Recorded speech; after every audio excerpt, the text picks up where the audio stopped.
in Boston, where they're bracing for what's being called a free speech rally today. Some people fear it could degenerate into a repeat of the violent clashes we saw in Charlottesville, Virginia last weekend. Now, the group was granted a permit this week, and the mayor is saying his city is taking steps to keep the crowds peaceful there. ABC's Stephanie Ramos joins us from Boston with more about all of the plans. Good morning to you, Stephanie.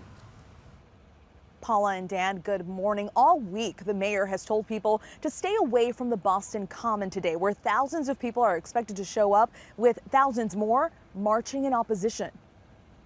Security is expected to be tight across Boston today as the city preps for a free speech rally. Keep the groups separated. And that'll be done using both human beings as well as fences and other devices. City officials approved a permit earlier this week for the rally, organized by the Boston Free Speech Coalition. But the city says rules are in place. No weapons, flagpoles, or sticks will be allowed, and roads are blocked. We think it's going to be a large group, and it will probably increase. We have numbers upwards of in the thousands. John Medler, the event organizer, tells our Dan Harris this rally is not meant to address white nationalist ideas, but rather the First Amendment. He admits, however, there may be troublemakers in the crowd. What we want to do is try to get people talking to each other again, instead of just fighting in the streets like what we saw in Charlottesville. What happened there was absolutely terrible. This rally comes exactly 1 week after clashes between white supremacists and counter-protesters in Charlottesville, Virginia.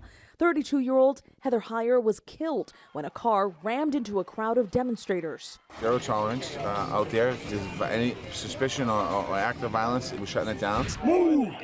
Move! At a separate rally Friday morning in Durham, North Carolina, demonstrators showing up after hearing rumors of white supremacists holding their own march.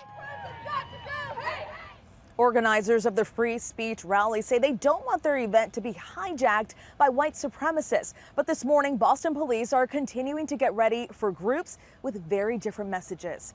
Dan, Paula. Thank you. And it sounds like the Boston police and the mayor are taking this really seriously. They're promising they're going to shut it down if anything gets out of hand. And they're closing down a lot of the streets around the Boston Common so they don't have a repeat of that murder we saw in Charlottesville. Yeah, you say shutting it down before things get out of hand, yes, too, preemptively.